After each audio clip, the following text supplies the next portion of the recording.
한국 반도체요? 겉으론 세계 1위죠. 근데 실체는 호구 구조였습니다. 삼성전자 반도체 매출 72조 원. 그 옆에 일본 소재 기업 한국 수출 8조 원. 결론은 한국이 일하면 일본이 챙긴다. EUV 공정 들어가면 더 충격적입니다. 블랭크 마스크 한 장 1억 원인데 이게 쓰고 버리는 소모품입니다. 공장 하루 멈추면 손실 수백억. 선택지는 하나밖에 없어요. 울면서 일본의 돈 받치. 그래서 2019년 일본이 이렇게 말했습니다. 부품 끊으면 한국은 끝이다. 당시 국산화율 22%, 재고는 3개월. 비웃을 만했죠. 그런데 7년 뒤 상황이 뒤집힙니다. 국산화율 58%. 일본 매출이 먼저 흔들립니다. 도대체 누가 어떤 방식으로 이 완벽한 착취 구조를 깨버린 걸까요? 지금부터 그 충격적인 동아시아 반전 드라마를 공개합니다. 안녕하세요. 저는 사무엘 로젠탈입니다. 저는 독일 프랑스 합작 반도체 소재 컨설팅 그룹에서 글로벌 공급망 분석을 담당해 왔습니다. 제 일은 각국 반도체 기업이 어디에서 돈을 벌고 어디로 흘려보내는지를 숫자로 분해하는 일이었고, 한국은 오랫동안 가장 계산하기 쉬운 대상이었습니다. 한국은 반도체를 만들고 일본은 그 반도체를 가능하게 하는 재료를 팔았으며, 그 구조는 수십 년간 단 한 번도 흔들린 적이 없었습니다. 당시 우리가 보던 한국은 기술 강국이 아니라 대규모 생산 능력을 가진 조립 국가에 가까웠습니다. 메모리 반도체 시장 점유율은 높았지만 공정 안으로 들어가면 상황이 완전히 달라졌습니다.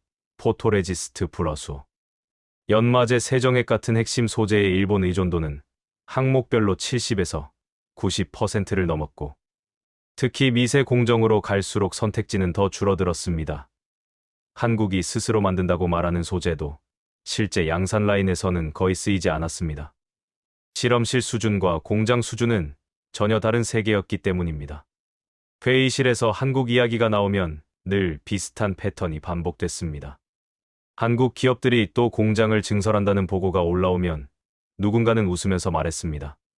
그럼 일본 소재 주문도 같이 늘겠군. 이 말 한마디로 모든 설명이 끝났습니다.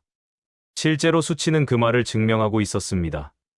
삼성전자와 하이닉스가 증설을 발표할 때마다 일본 소재 기업들의 한국향 매출은 정확히 비례해서 증가했고, 그 흐름은 10년 넘게 한 번도 어긋난 적이 없었습니다. 우리는 그걸 경쟁이 아니라 안정적인 분업이라고 불렀습니다. 특히 이 유기적인 구조가 극단적으로 드러난 구간이 바로 미세 공정이었습니다. 10나노 이하로 내려가면서 공정 조건은 급격히 까다로워졌고, 소재 하나의 오차가 전체 수율을 무너뜨리는 상황이 반복됐습니다. 예를 들어 포토레지스트의 불순물 농도가 단 1%만 흔들려도 라인 전체에서 불량이 쏟아졌고, 블랭크 마스크의 표면, 평탄도가 기준에서 몇 나노만 벗어나도 회로 전사가 불가능해졌습니다. 이 영역에서 한국은 늘 구매자였고 일본은 기준을 쥔 쪽이었습니다. 그래서 우리는 한국이 아무리 국산화를 외쳐도 실제로는 불가능하다고 판단했습니다. 기술 장벽보다 더 큰 문제는 시간이었습니다. 하나의 소재가 공정에 들어가기까지 필요한 검증 기간은 평균 5년 이상이었고, 그 과정에서 발생하는 실패 데이터는 수만 건을 넘어섰습니다. 한국 기업들은 속도가 빠르지만 이 실패를 감당할 여유가 없다고 봤습니다. 공장은 멈출 수 없고, 멈추면 손실이 쌓이기 때문입니다. 결국 가장 합리적인 선택은 검증된 일본 제품을 계속 쓰는 것이었습니다. 이 확신은 2019년 이전까지 단 한 번도 흔들리지 않았습니다. 한국이 반도체를 많이 팔수록 일본이 더 벌었고, 한국의 세계 1위 타이틀은 일본 소재 기업들의 안정적인 수익을 보장하는 장치에 불과하다고 여겼습니다. 우리는 이 구조를 완벽하다고 생각했고, 한국이 그 안에서 벗어날 가능성은 거의 없다고 믿었습니다. 적어도 우리가 보고 있던 숫자와 기록은 그렇게 말하고 있었습니다. 하지만 지금에 와서 돌아보면 그때 우리는 아주 중요한 변화를 놓치고 있었습니다. 그 변화는 기술 발표도 아니었고 언론 기사도 아니었습니다. 공정 안쪽 아주 조용한 지점에서 시작되고 있었고, 그때까지 우리는 그 조짐을 단순한 실험 실패 정도로 치부하고 있었습니다. 바로 그 안일함이 이후 모든 판단을 뒤집는 출발점이 되었습니다. 그 변화가 처음 감지된 건 공식 발표가 아니라 내부 시험 보고서였습니다. 한국 쪽에서 흘러나온 자료 한 묶음이 여러 경로를 통해 동시에 들어오기 시작했는데, 공통점은 모두 양산 라인에서 나온 실제 기록이라는 점이었습니다. 평소 같으면 실험실 샘플 정도로 치부했겠지만, 이상하게도 이번 자료에는 공정 조건과 결과가 지나치게 상세하게 적혀 있었습니다. 노광 조건, 온도, 습도, 불순물 관리 수지, 그리고 가장 민감한 항목인 수율이 빠짐없이 들어가 있었습니다. 처음 숫자를 봤을 때 제 반응은 솔직히 의심이었습니다. 10나노급 이하 공정에서 신규 소재를 투입했는데 초기 수율이 60%를 넘는다는 기록은 상식에서 벗어났기 때문입니다. 보통 이 단계에서는 30에서 40% 선에서 헤매다가 수십 차례의 수정 끝에야 50을 넘기는 게 일반적입니다. 그래서 저는 이게 특정 구간만 잘라낸 결과일 거라고 판단했고, 동료들에게도 같은 의견을 전달했습니다. 한국은 항상 좋은 장면만 보여주려 한다고 말이죠. 하지만 며칠 뒤 추가 자료가 도착하면서 상황이 달라졌습니다. 단일 공정이 아니라 연속된 3번의 라인 테스트 결과였고, 조건을 조금씩 바꿔가며 진행한 기록이 그대로 남아 있었습니다. 첫 번째 테스트 수율 58%, 두 번째 테스트 62%, 세 번째 테스트 66%.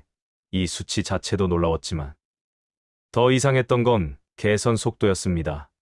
보통 한 번의 수정으로 수율이 이 정도로 뛰는 경우는 거의 없습니다. 저는 그제야 단순한 과장이 아니라 실제 데이터일 가능성을 염두에 두기 시작했습니다. 회의실에서 이 자료를 공유했을 때 반응은 극명하게 갈렸습니다. 여전히 오류라고 주장하는 쪽은 측정 기준을 문제 삼았고, 장비 보정이 잘못됐을 거라고 말했습니다. 그래서 우리는 가장 보수적인 기준을 적용해 다시 계산해봤습니다. 그 결과 수율은 약간 낮아졌지만 그래도 60% 초반을 유지했습니다. 그 순간 회의실이 조용해졌습니다. 숫자를 부풀리더라도 이 정도로 안정적인 곡선을 만들기는 쉽지 않기 때문입니다. 의문은 자연스럽게 다음 단계로 넘어갔습니다. 어떤 소재를 썼는가? 공정 조건은 무엇이 다른가? 그리고 이 결과가 단발성인지 반복 가능한지에 대한 질문이 쏟아졌습니다. 자료를 자세히 들여다보니 더 충격적인 사실이 드러났습니다. 신규 소재라고 표시된 항목이 단일 제품이 아니라 2개 이상의 국산 공급사에서 나온 버전이었고, 그중 하나는 이전 테스트에서 탈락 판정을 받았던 조합이었습니다. 일반적인 판단이라면 그 시점에서 폐기됐어야 할 후보가 다시 라인에 올라왔다는 뜻이었습니다. 저는 이 대목에서 처음으로 한국의 접근 방식이 우리가 알던 방식과 다르다는 걸 느꼈습니다. 실패한 소재를 빠르게 교체하는 대신 같은 후보를 조건만 바꿔가며 반복해서 시험하고 있었고, 그 과정이 매우 체계적으로 기록돼 있었습니다. 공정 조건 변경 폭은 온도 기준 섭씨, 2도 이내 압력 변화는 소수점 단위로 제한돼 있었고, 매번 결과를 비교할 수 있게 정리돼 있었습니다. 이건 우연히 잘 나온 결과가 아니라 의도적으로 학습하고 있다는 신호였습니다. 그래서 우리는 마지막 검증을 진행했습니다. 가장 민감한 지표인 결합 밀도였습니다. 보통 신규 소재를 투입하면 웨이퍼 한 장당 결합 수가 급격히 늘어나는데, 해당 자료에서는 결합 밀도가 기준 대비 10% 이내에서 관리되고 있었습니다. 이 수치를 확인하는 순간 더 이상 가볍게 넘길 수 없다는 분위기가 형성됐습니다. 누군가는 한국이 이 정도까지 왔다는 걸 왜 아무도 몰랐냐고 물었고, 누군가는 아직 초기 단계일 뿐이라고 스스로를 설득하려 했습니다. 저는 그날 회의가 끝난 뒤 혼자 보고서를 다시 읽었습니다. 숫자 하나하나를 다시 확인하면서 느낀 건 불편함이었습니다. 우리가 수십 년 동안 당연하다고 믿어온 전제가 흔들리고 있었기 때문입니다. 한국은 항상 빠르지만 깊이는 없다는 평가. 한국은 양산은 잘하지만 공정 안쪽은 약하다는 판단. 그 모든 문장이 이 수치들 앞에서 설득력을 잃고 있었습니다. 하지만 그럼에도 불구하고 저는 아직 결론을 내리지 않았습니다. 이 정도 성과만으로 구조가 바뀐다고 말하기엔 이르다고 생각했기 때문입니다. 그리고 무엇보다 한국이 아직 꺼내지 않은 카드가 남아있다는 느낌이 점점 강해지고 있었습니다. 의심이 사라지지 않은 채로 시간이 조금 더 흘렀습니다. 한국에서 나온 수치들이 단발성은 아니라는 점은 인정하게 됐지만 그래도 아직은 구조 전체를 뒤집을 수준은 아니라고 판단했습니다. 지정 공급망은 여전히 일본 중심이었고 한국이 일부 구간에서 성과를 냈다 해도 전체 공정을 책임지기에는 부족하다고 보는 시각이 우세했습니다. 저 역시 그 판단에서 크게 벗어나지 않았습니다. 그때까지는 말입니다. 변곡점은 생각보다 사소한 지점에서 시작됐습니다. 일본 소재 기업들의 월별 출하 보고서를 정리하던 중 특정 품목에서 이상한 흐름이 눈에 들어왔습니다. 전체 수요가 줄어든 것도 아닌데 한국향 물량만 미세하게 감소하고 있었습니다. 처음에는 환율이나 재고 조정 정도로 해석했습니다. 하지만 다음 분기 자료에서도 같은 현상이 반복됐고 그 폭이 점점 커졌습니다. 줄어든 비율은 크지 않았지만 방향이 문제였습니다. 이 구조에서 물량은 늘어나거나 유지되는 게 정상이지 줄어드는 건 예상 시나리오에 없었기 때문입니다. 그래서 저는 한국 쪽 라인 데이터를 다시 들여다보기 시작했습니다. 이번에는 수율이 아니라 투입 소재의 종류와 비율이었습니다. 이전에는 거의 전량 수입에 의존하던 구간에 국산 소재 코드가 일정 비율로 반복 등장하고 있었고 그 비율이 분기마다 조금씩 높아지고 있었습니다. 10%도 안 되는 수준이었지만 중요한 건 그 숫자가 아니라 그 지속성이었습니다. 한두 번 쓰고 마는 시험이 아니라 실제 양산 공정에 계속 남아 있었던 겁니다. 회의실에서 이 내용을 공유했을 때 분위기는 이전과 달랐습니다. 누군가는 한국이 가격을 낮춰 임시로 쓰는 것뿐이라고 말했고 누군가는 정부 보조금 덕분에 잠깐 유지되는 현상일 거라고 평가했습니다. 하지만 저는 그 설명이 마음에 걸렸습니다. 가격이 싸서 쓰는 소재는 가장 먼저 빠지는 게 일반적인데 이 국산 소재는 오히려 적용 구간이 조금씩 넓어지고 있었기 때문입니다. 이건 비용 문제가 아니라 신뢰 문제라는 생각이 들었습니다. 결정적인 계기는 공정 안정성 지표였습니다. 특정 국산 소재가 투입된 라인에서 공정 중단 빈도가 오히려 낮아졌다는 내부 기록을 확인했을 때 저는 처음으로 계산을 다시 해야겠다고 느꼈습니다. 신규 소재를 쓰면 변동성이 커지는 게 상식인데 그 반대 결과가 나오고 있었기 때문입니다. 공정 중단 간격 평균 시간이 기존 대비 15% 이상 늘어났고 미세 결함으로 인한 재작업 횟수도 줄어들고 있었습니다. 이 수치는 조작하기 어려운 영역이었습니다. 현장에서 체감하지 않으면 나오지 않는 결과였기 때문입니다. 그제야 하나의 가능성이 떠올랐습니다. 한국이 단순히 소재 하나를 대체한 게 아니라 공정 전체를 기준으로 다시 최적화하고 있을지도 모른다는 생각이었습니다. 기존에는 일본 소재에 맞춰 공정 조건이 고정돼 있었지만 이제는 국산 소재 특성에 맞게 조건을 재설계하고 있었던 겁니다. 그렇게 보면 앞서 보았던 빠른 수율 개선도 설명이 됐습니다. 같은 목표를 다른 길로 접근하고 있었던 셈입니다. 이 지점에서 우리는 처음으로 불편한 질문을 마주했습니다. 만약 한국이 이 방식을 다른 핵심 소재들에도 적용하고 있다면, 그리고 그 과정이 이미 상당 부분 진행됐다면, 지금까지 우리가 봐온 수치는 시작에 불과할 수 있다는 가능성이었습니다. 그럼에도 불구하고 회의에서는 여전히 조심스러운 결론만 오갔습니다. 아직 결정적인 증거는 없다는 이유였습니다. 저 역시 동의했습니다. 구조를 무너뜨릴 만한 진짜 증거는 아직 드러나지 않았기 때문입니다. 하지만 한 가지는 분명해졌습니다. 한국을 단순한 생산 국가로 보던 기존 인식은 더 이상 유지하기 어려웠고, 이 변화가 우연이나 단기 정책으로 설명되지 않는다는 점이 점점 명확해지고 있었습니다. 그리고 무엇보다 불안했던 건 한국이 아직 한 번도 공식적으로 꺼내지 않은 영역이 남아있다는 사실이었습니다. 핵심 공정의 가장 깊은 구간. 그리고 그동안 일본이 절대 놓치지 않고 지켜왔던 영역에서 어떤 변화가 진행되고 있는지 우리는 아직 보지 못하고 있었습니다. 그게 바로 이후 모든 판단을 뒤집게 될 진짜 시작이었습니다. 그동안 우리는 한 가지에 기대고 있었습니다. 일부 소재가 국산으로 바뀌어도 가장 깊은 핵심 구간만큼은 절대 대체되지 않을 거라는 믿음이었습니다. 수율과 안정성은 따라올 수 있어도 기준을 정의하는 영역만큼은 쉽게 넘어올 수 없다고 판단했습니다. 그 판단의 중심에 있던 것이 바로 미세 공정의 기준 데이터를 쥐고 있는 쪽이 누구인가라는 문제였습니다. 우리는 그 기준이 여전히 일본과 일부 글로벌 기업들 손에 있다고 확신했습니다.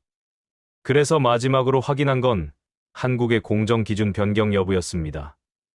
기존에는 일본 소재 기준으로 설정된 공정창이 절대적인 기준이었고 한국 역시 그 틀 안에서만 움직였습니다. 그런데 최신 자료를 정리하던 중 아주 미묘한 변화가 눈에 들어왔습니다. 기준값 자체가 조금씩 달라지고 있었던 겁니다. 모광 허용 오차 범위와 증차, 균일성 판단 기준이 이전보다 넓어졌고 그 대신 공정 전체의 변동성은 오히려 줄어들고 있었습니다. 이건 단순한 조정이 아니라 기준을 다시 정의하고 있다는 신호였습니다. 이 변화가 의미하는 바는 컸습니다. 기준을 정한다는 건 그 공정을 주도한다는 뜻이기 때문입니다. 기존에는 일본 소재가 통과해야 할 조건에 맞춰 공정이 설계됐지만 이제는 한국이 설정한 조건에 맞춰 소재가 평가되고 있었습니다. 우리는 이걸 보고도 처음에는 대수롭지 않게 넘겼습니다.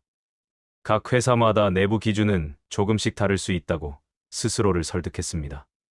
하지만 그 기준이 여러 라인에서 동시에 적용되고 있다는 사실을 확인하면서 더 이상 우연으로 볼 수 없게 됐습니다. 특히 충격적이었던 건 이 새로운 기준이 특정 국산 소재 하나에만 맞춰진 것이 아니라는 점이었습니다. 여러 공급사의 제품이 같은 기준 아래에서 평가되고 있었고 그중 상당수가 합격 판정을 받고 있었습니다. 이는 한국이 단일 대체제를 찾은 게 아니라 공정 자체를 국산 소재 친화적으로 재설계했다는 의미였습니다. 기존 공급망에서는 상상하기 어려운 접근 방식이었습니다. 우리는 그제야 한국이 무엇을 하고 있는지 조금씩 이해하기 시작했습니다. 회의실에서 이 사실이 공유됐을 때 더 이상 웃는 사람은 없었습니다. 누군가는 기준을 바꾸는 건 위험한 도박이라고 말했고 누군가는 그만큼 자신이 있다는 뜻 아니겠느냐고 반문했습니다. 저는 그 자리에서 말을 아꼈습니다. 아직 결정적인 카드가 나오지 않았기 때문입니다. 기준을 바꿨다는 것만으로는 판을 뒤집었다고 말할 수 없었고 무엇보다 이 변화가 어디까지 확장됐는지를 알 수 없었습니다. 하지만 한 가지는 분명해졌습니다. 우리가 마지막 안전장치라고 믿었던 영역마저 흔들리고 있었고 한국은 더 이상 기존 질서 안에서 움직이지 않고 있었습니다. 그들은 기준을 따르는 쪽이 아니라 기준을 만드는 쪽으로 이동하고 있었습니다. 이 단계에 이르러서야 우리는 단순한 국산화나 비용 절감이 아니라 훨씬 더 큰 전략이 진행 중일 수 있다는 가능성을 진지하게 고려하게 됐습니다. 그리고 그 전략의 핵심에 무엇이 있는지는 아직 아무도 입 밖에 내지 않았지만 곧 드러날 수밖에 없는 상황으로 다가오고 있었습니다. 기준이 흔들렸다는 사실이 공유된 이후 해외의 반응은 이전과는 전혀 다른 방향으로 움직이기 시작했습니다. 이전까지는 한국을 평가 대상으로 두지 않던 기관들까지 조용히 자료 요청을 보내오기 시작했고 공개석상에서는 여전히 말을 아끼면서도 내부적으로는 한국 관련 안건이 빠지지 않고 상정됐습니다. 흥미로운 점은 그 태도가 처음부터 인정이 아니라 경계와 부정에 가까웠다는 사실입니다. 많은 곳에서 공통적으로 나온 첫 반응은 단순했습니다. 수치가 너무 좋다는 것이었습니다. 몇몇 유럽 반도체 장비 업체에서는 한국의 최신 공정 안정성 지표를 두고 측정 방식 자체가 다를 가능성을 제기했습니다. 동일한 기준으로 보면 결과가 달라질 수 있다는 주장이었고 미국 쪽에서는 특정 라인만 선별해 공개했을 거라는 의심이 나왔습니다. 아시아의 다른 국가들은 정부 개입으로 인위적인 성과가 만들어졌을 가능성을 언급했습니다. 이 모든 반응에는 공통점이 있었습니다. 결과를 받아들이기보다는 그 결과를 무효화할 방법을 먼저 찾고 있다는 점이었습니다. 그래서 재검증이 시작됐습니다. 외부 기관들이 직접 한국의 수치를 검증하겠다고 나섰고, 일부는 공동 테스트나 교차 검증을 요구했습니다. 이 과정에서 한국이 선택한 방식은 흥미로웠습니다. 방어적인 태도가 아니라 오히려 모든 조건을 공개하고 동일한 환경에서 다시 보자는 제안이었기 때문입니다. 공정 조건 투입 소재 장비 설정 심지어 실패 기록까지 포함된 데이터 패키지가 제공됐고, 이건 예상 밖의 대응이었습니다. 보통은 성공 사례만 내놓기 마련인데 한국은 실패 구간까지 함께 내놓았습니다. 첫 번째 재검증 결과가 나왔을 때 분위기는 다시 한번 갈렸습니다. 외부 기준을 적용하자 일부 수치는 소폭 낮아졌지만 핵심 지표는 유지됐습니다. 수율은 여전히 60% 초반을 기록했고, 공정 변동성은 기존 대비 낮은 수준을 유지했습니다. 무엇보다 중요한 건 이 결과가 단일 테스트가 아니라 여러 조건에서 반복됐다는 점이었습니다. 오류라면 한 번쯤은 크게 흔들려야 하는데 그런 모습은 나타나지 않았습니다. 이 시점부터 일부 기관에서는 오류라는 표현 대신 예상보다 빠르다는 말을 쓰기 시작했습니다. 두 번째 재검증은 더 까다로운 방식으로 진행됐습니다. 동일한 소재를 다른 라인에 투입하고 다른 장비 조합에서 시험하는 방식이었고, 결과가 달라질 가능성이 높았습니다. 그런데 여기서 또 하나의 이상한 흐름이 포착됐습니다. 조건이 바뀌어도 결과의 방향성이 크게 달라지지 않았던 겁니다. 수율이 극적으로 뛰지는 않았지만 급락하지도 않았고, 결합 밀도 역시 관리 범위를 벗어나지 않았습니다. 이쯤 되자 회의에서 더 이상 수치를 부정하는 목소리는 줄어들고, 대신 질문의 방향이 달라지기 시작했습니다. 사람들의 관심은 결과가 맞느냐 틀리냐에서 어떻게 이런 결과가 가능하냐로 이동했습니다.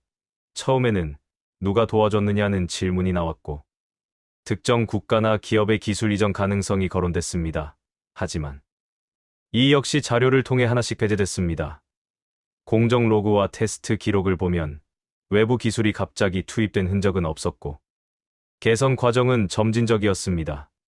무엇보다 각 단계의 변화가 너무 촘촘해서 단기간에 외부에서 주입된 기술로 설명하기 어려웠습니다. 이건 내부에서 축적된 학습의 결과라는 쪽이 더 설득력이 있었습니다.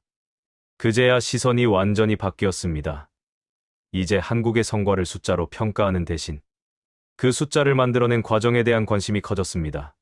어떤 조직이 어떤 방식으로 실패를 관리했는지, 누가 의사 결정을 했는지, 공정 조건을 바꿀 때 무엇을 기준으로 삼았는지 같은 질문들이 쏟아졌습니다. 과거에는 한국이 무엇을 샀는지가 중요했다면 이제는 한국이 어떻게 판단했는지가 핵심이 됐습니다. 이 변화는 단순한 평가 기준의 이동이 아니라 한국을 바라보는 위치 자체가 달라졌다는 신호였습니다. 회의실의 공기도 눈에 띄게 달라졌습니다. 이전에는 한국 사례를 참고 자료 정도로 취급하던 사람들이 이제는 한국의 공정 전략을 별도 세션으로 분리해 논의하자고 제안했고, 일부는 한국의 방식이 다른 지역에도 적용 가능한지 검토해야 한다고 말했습니다. 이 단계에서 더 이상 한국은 따라오는 나라가 아니라 분석 대상이 됐습니다. 그리고 그 분석의 초점은 결과가 아니라 원인이었습니다. 한국이 어떤 선택을 했기에 이 지점까지 왔는지를 이해하지 못하면 다음 흐름을 예측할 수 없다는 인식이 확산되고 있었습니다. 저는 이 변화를 지켜보면서 확신했습니다. 판이 이미 절반은 넘어갔다는 것으로 수치를 부정하던 단계는 끝났고, 이제는 그 수치를 만든 구조를 해부하려는 단계로 넘어왔습니다. 다만 아직 모두가 같은 결론에 도달한 것은 아니었습니다. 일부는 여전히 이 변화가 제한적일 거라고 믿었고, 핵심 영역만큼은 안전하다고 생각했습니다. 하지만 그 믿음 역시 오래가지 않을 거라는 예감이 들었습니다. 왜냐하면 한국이 그동안 한 번도 공개하지 않았던 영역에 대한 질문이 슬슬 나오기 시작했기 때문입니다. 그리고 그 질문이 향하고 있는 지점이 바로 이 구조의 마지막 버팀목이라는 사실을 저는 알고 있었습니다. 기준이 바뀌고 국산 코드가 양산 라인에 남아있다는 흐름이 반복되자 해외 쪽 반응은 더 노골적으로 갈라졌습니다. 한쪽은 아직도 한국은 과장에 능하다고 여겼고, 다른 한쪽은 더 이상 얕볼 수 없다는 쪽으로 기울었습니다. 흥미로운 건 회의적인 집단이 단순히 비난에 머무르지 않고 아주 구체적인 방식으로 흠집을 찾으려 들었다는 점입니다. 성과를 인정하면 기존 공급망의 논리가 무너진다는 걸 알았기 때문에 결과를 무효화할 구멍을 먼저 찾으려 한 겁니다. 처음 공격 포인트는 측정이었습니다. 한국이 내놓은 수율이나 결함, 기록이 아무리 촘촘해도 결국 측정 장비가 흔들리면 수치는 의미가 없어집니다. 유럽의 한 장비사는 한국에서 공개한 공정 안정성 로그를 받아들고 가장 먼저 측정 체인의 일관성부터 따졌습니다. 웨이퍼 표면, 결함을 잡는 검사 장비의 조건이 다른지, 현미경 스캔 기준이 완화된 건 아닌지, 샘플링을 유리한 구역으로만 했는지 같은 의심이 줄줄이 나왔고, 저 역시 그 질문들이 기술적으로 타당하다는 걸 인정했습니다. 그래서 재검증은 한 단계 더 까다로워졌습니다. 단순히 다른 라인에 넣어보는 수준이 아니라 측정 기준 자체를 외부가 쥐는 방식이었습니다. 특정 국산 소재가 투입된 웨이퍼를 외부 계측 기관으로 보내 동일한 검사 조건으로 다시 스캔하고 같은 패턴 구간을 지정해 결함수를 비교하는 방식이 도입됐습니다. 이때 해외 쪽은 결함, 밀도를 아주 작게 쪼개서 확인했습니다. 칩 전체 평균이 아니라 센티미터 제곱 단위로 잘라 결함이 몰리는 구간이 있는지부터 찾으려 한 겁니다. 결과가 나왔을 때 회의적인 사람들은 잠깐 말이 없어졌습니다. 분포가 과도하게 쏠리지 않았고 특정 구간만 억지로 좋은 값이 나온 흔적도 크지 않았기 때문입니다. 부정이 이어지자 두 번째 공격이 시작됐습니다. 이번에는 수율이 아니라 정밀 정합 능력이었습니다. 미세 공정에서 가장 잔인한 지표는 오버레이 오차입니다. 여러 층의 회로를 겹쳐 쌓을 때 층과 층이 얼마나 정확히 맞물리는지가 성패를 가르는데, 이 수치가 흔들리면 소재가 아무리 좋아도 제품은 나오지 않습니다. 해외 일부 기관이 꺼내든 기준은 최대척 오버레이가 1.5 나노미터 이하인지 여부였습니다. 이 수치는 장비와 공정이 동시에 정밀해야 가능한 영역이라서 한국이 여기까지 왔다는 말을 쉽게 믿지 못했습니다. 이 검증은 더 집요했습니다. 한국에서 측정한 값이 아니라 외부 기준으로 재현되는지 확인하려고 동일 패턴을 서로 다른 장비 조건에서 반복 측정했고, 분석팀은 오버레이가 낮게 나오는 구간만 선별했을 가능성부터 의심했습니다. 그래서 웨이퍼의 중앙 가장자리 네 방향을 동일 비율로 샘플링하도록 규칙을 강제했습니다.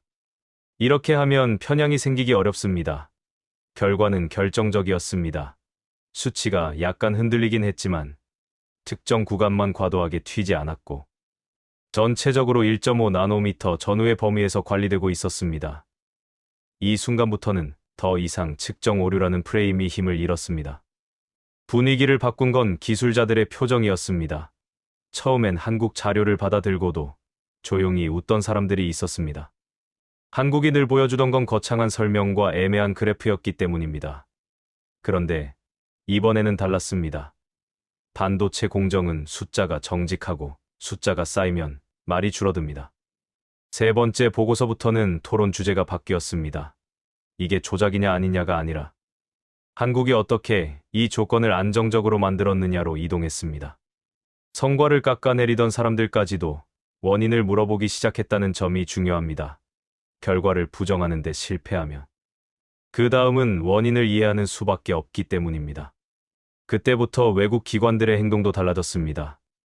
공개 석상에서 한국을 인정하는 말은 여전히 아꼈지만 실제로는 한국을 분석하는 시간과 자원이 확 늘었습니다. 어느 조달위원회는 한국 관련 안건을 별도 트랙으로 분리했고, 한 언론사는 한국의 공정 경쟁력을 단정 대신 사실 확인 형식으로 길게 다루기 시작했습니다. 단순한 찬양 기사로 흐르지 않도록 수치 검증 과정을 함께 붙였고, 독자들이 가장 싫어하는 과장이나 감정 표현을 최대한 걷어냈습니다. 이런 방식이 오히려 한국에게 유리했습니다. 논쟁이 감정에서 데이터로 이동하면 이길 가능성이 높기 때문입니다. 그러나 가장 큰 변화는 내부에서 일어났습니다. 일본 소재 업계 쪽 회의에서 한국을 부르던 별명이 슬그머니 바뀌었습니다. 예전에는 고급 공정을 사고 쓰는 나라 정도로 취급했지만 이제는 공정 기준을 자기 쪽으로 끌어당기는 나라라고 말했습니다. 이 표현은 단순한 평가가 아닙니다. 공급망에서 누가 주도권을 쥐는지에 대한 인정입니다. 기준을 정하는 쪽이 협상력을 갖고 공급사는 그 기준을 따라가야 합니다. 우리가 믿었던 마지막 안전장치가 바로 이 지점이었는데 한국이 그 안전장치 근처까지 올라왔다는 뜻이었습니다. 이 무렵 한국 내부에서 공개된 단서들이 해외의 의심을 더 빠르게 무너뜨렸습니다. 국산 블랭크 마스크가 실제로 일부 극자외선 라인에 적용될 것이라는 관측이 나오자 사람들은 처음에는 또 과장이라고 반응했습니다. 하지만 한국 쪽 소재 기업이 전용 센터를 준공하고 양산 계획을 공개하며 준비 상황을 보여주자 분위기는 달라졌습니다. 고가 공정은 품질과 생산성이 맞지 않으면 절대 들어가지 못하고 설령 들어가도 바로 빠지기 마련인데 점진 적용이라는 표현이 붙은 순간부터는 시장이 현실 가능성을 따지기 시작했습니다. 이 지점에서 관심은 완전히 이동했습니다. 누가 더 좋은 물건을 만들었느냐가 아니라 누가 더 빨리 학습했느냐로 옮겨갔습니다. 한국이 보여준 것은 한 번의 대박이 아니라 실패를 기록으로 남기고 다음 조건을 설계해 다시 돌리는 체계였습니다. 해외가 가장 놀란 부분도 바로 그 체계였습니다.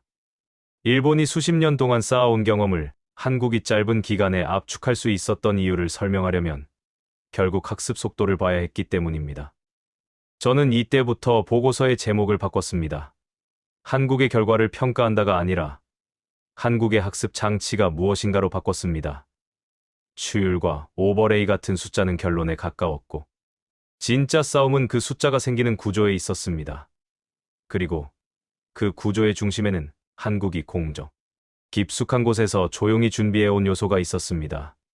지금까지 나온 자료는 주변부의 변화였고 핵심은 아직 문서의 마지막 부록 같은 곳에 숨어 있었습니다. 그 부록이 공개되는 순간부터는 더 이상 의심이나 재검증이 아니라 전 세계가 방향을 바꾸는 국면으로 들어가게 됩니다. 해외의 시선이 결과에서 원인으로 이동한 뒤부터는 분위기가 완전히 달라졌습니다. 그 전까지는 한국이 얼마나 잘했는지를 놓고 숫자만 붙들고 씨름했지만 이제는 한국이 어떤 장치를 써서 학습 속도를 끌어올렸는지 그 구조를 풀어내려는 움직임이 노골적으로 커졌습니다. 그리고 그 흐름의 중심에는 그동안 문서의 가장 뒤쪽에만 조용히 숨어있던 한 덩어리의 기록이 있었습니다. 한국이 공개하지 않았던 게 아니라 해외가 스스로 보고도 중요하지 않다고 치부했던 자료였습니다. 처음 그 자료가 회의에 올라왔을 때 사람들은 반응하지 않았습니다. 소재 성능표나 수율, 그래프처럼 한눈에 충격을 주는 장면이 아니었기 때문입니다. 하지만 저는 그 종이 뭉치가 눈에 들어오는 순간부터 느낌이 달랐습니다. 그 자료는 완성된 결과가 아니라 실패의 과정이었습니다. 어떤 조건에서 어떤 분량이 나왔고 무엇을 바꿨더니 얼마나 개선됐는지 같은 내용이 날짜별로 묶여 있었고 그 기록이 어느 한 번의 프로젝트가 아니라 여러 품목에서 동시에 쌓이고 있었습니다. 그때부터 저는 확신했습니다. 한국이 숨겨둔 비장의 무기는 특정 소재나 특정 회사가 아니라 실패를 다루는 방식 그 자체라는 거요. 해외는 당연히 먼저 의심부터 했습니다. 이 기록이 정말 현장에서 만들어진 것인지 누가 대신 써준 시나리오가 아닌지 확인하려 했고 특히 가장 민감한 지점은 제공 주체였습니다. 공급사 기록이라면 얼마든지 포장할 수 있지만 수요자 기록이라면 얘기가 달라집니다. 한국이 내놓은 자료는 공급사가 아니라 구매자 쪽에서 찍힌 흔적이 강했고 그 순간부터 의심의 결이 바뀌었습니다. 그전에는 숫자가 조작됐는지를 따졌지만 이제는 누가 왜 이런 기록을 남기고 누구에게 공유했는지를 캐기 시작했습니다. 그 다음에 나온 사실이 회의실을 얼어붙게 만들었습니다. 한국은 단순히 국산 소재를 사준 게 아니었습니다. 한국의 대형 반도체 기업이 실제 양산 라인을 일정 구간 열어놓고 국산 공급사들에게 반복 시험의 기회를 제공했으며 그 과정에서 각 실패의 원인 분석과 다음 실험 설계를 함께 진행했다는 내용이 구체적으로 드러났습니다. 더 중요한 건 이 방식이 일회성이 아니라 습관처럼 굳어 있었다는 점입니다. 공장을 멈추면 손실이 커서 누구도 감히 못할 거라고 믿었던 행동을 한국은 일정 구간에서 체계적으로 돌리고 있었습니다. 우리 쪽이 상식으로 절대 불가능하다고 잘라 말하던 선택을 한국은 정면으로 밟아버린 겁니다. 여기서 해외는 다시 한번 오류를 의심했습니다. 공정 라인을 열었다는 말은 그럴듯하지만 실제로는 샘플 라인이나 시험 설비 수준일 수 있다는 주장도 나왔습니다. 그래서 재검증이 이어졌습니다. 서로 다른 경로에서 나온 자료를 교차 대조했고 기록의 날짜와 설비 코드와 담당자 서명을 맞춰보며 위조 가능성을 따졌습니다. 또 한 번은 한국 내부의 발표 자료와 공정 운영 기록이 시간대별로 일치하는지도 확인했습니다. 이런 검증은 집요했고 누군가 한국을 인정하기 싫어서가 아니라 인정하는 순간 자신들의 전제가 무너지는 걸 알았기 때문에 더 독하게 파고든 겁니다. 결과는 간단했습니다. 기록이 서로 맞아떨어졌고 서류가 아니라 현장 언어로 쓰여 있었으며 무엇보다 실패가 너무 많이 들어 있었습니다. 포장된 성과물이라면 굳이 손해가 되는 흔적을 남기지 않습니다. 그런데 한국 자료는 실패를 숨기지 않았고 실패가 누적되면서 개선되는 곡선이 고스란히 드러나 있었습니다. 이 지점에서부터 분위기는 명확해졌습니다. 숫자, 조작 프레임은 더 이상 힘을 못 썼고 대신 질문이 바뀌었습니다. 한국은 왜 이런 비용을 감수했는가? 한국은 무엇을 얻기 위해 시간을 태웠는가? 한국이 목표로 한 건 단기 수익이 아니라 공급망 주도권이라는 결론이 조용히 확산되기 시작했습니다. 그 순간부터 해외의 반응은 매우 현실적으로 변했습니다. 먼저 언론의 태도가 달라졌습니다.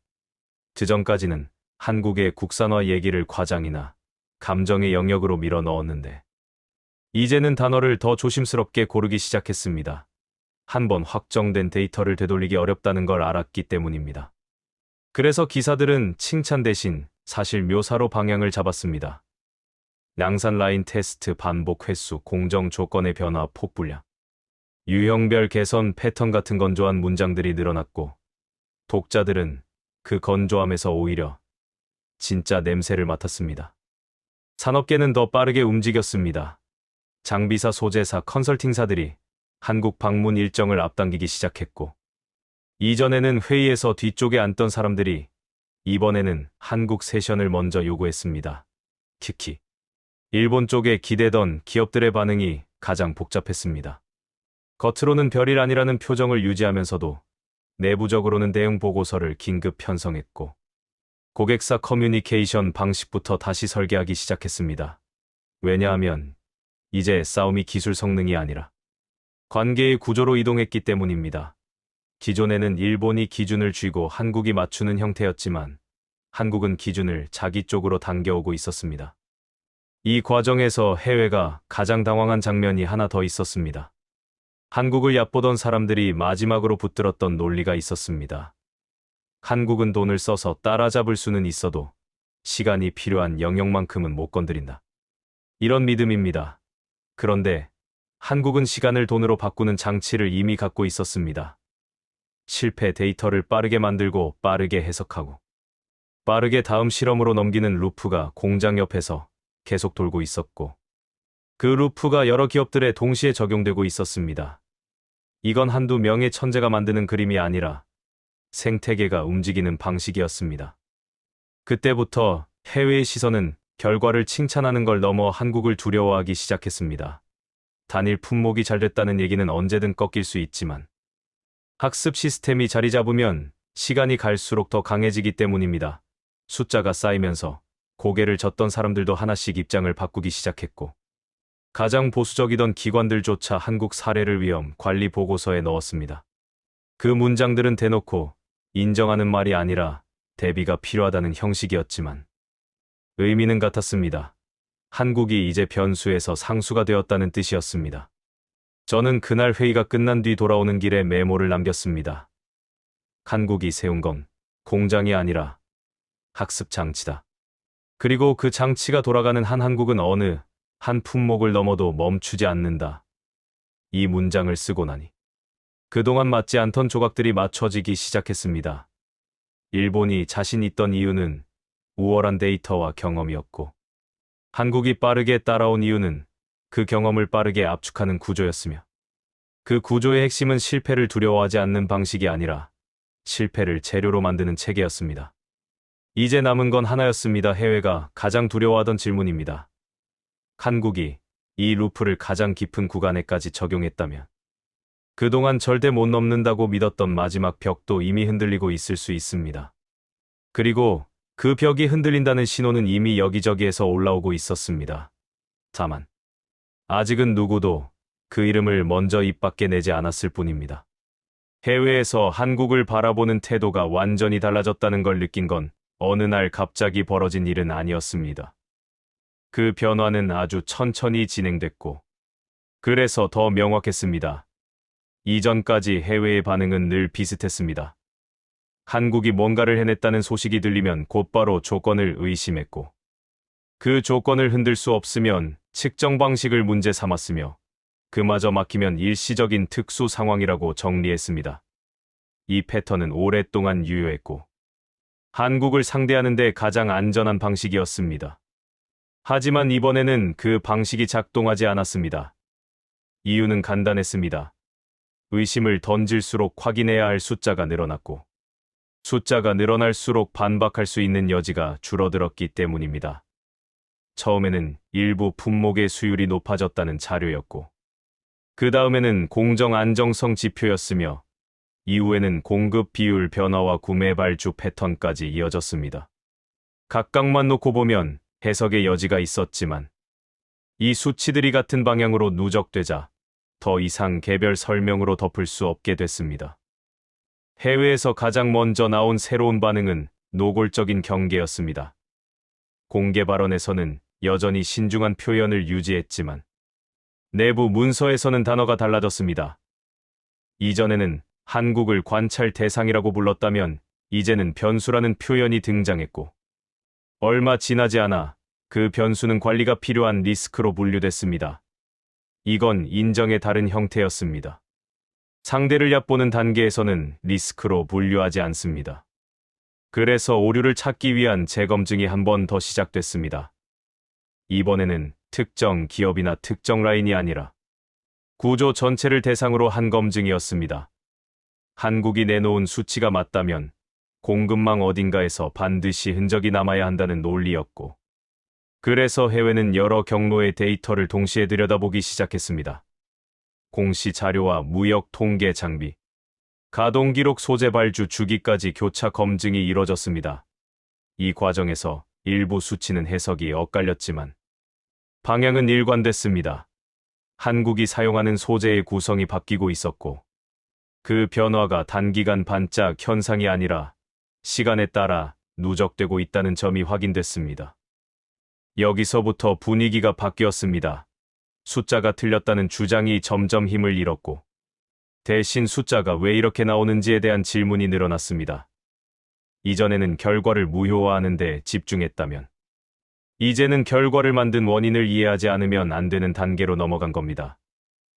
이 변화는 매우 중요했습니다. 결과를 부정하는 동안에는 기존 질서를 유지할 수 있지만, 원인을 분석하기 시작하면 기존 전제가 무너질 수밖에 없기 때문입니다. 회의에서 나오는 질문도 달라졌습니다. 어느 소재가 좋았느냐는 질문은 사라지고, 한국은 왜 이런 방식을 선택했느냐는 질문이 등장했습니다.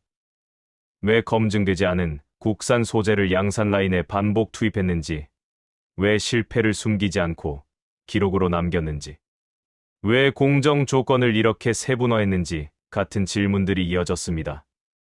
이 질문들은 한국을 깎아내리기 위한 것이 아니라 한국의 선택을 이해하지 않으면 다음 단계를 예측할 수 없다는 판단에서 나온 것이었습니다. 이 지점에서 해외의 일부는 불편한 결론을 받아들이기 시작했습니다. 한국이 잘한 게 아니라 한국의 방식이 달라졌다는 인식이 퍼진 겁니다.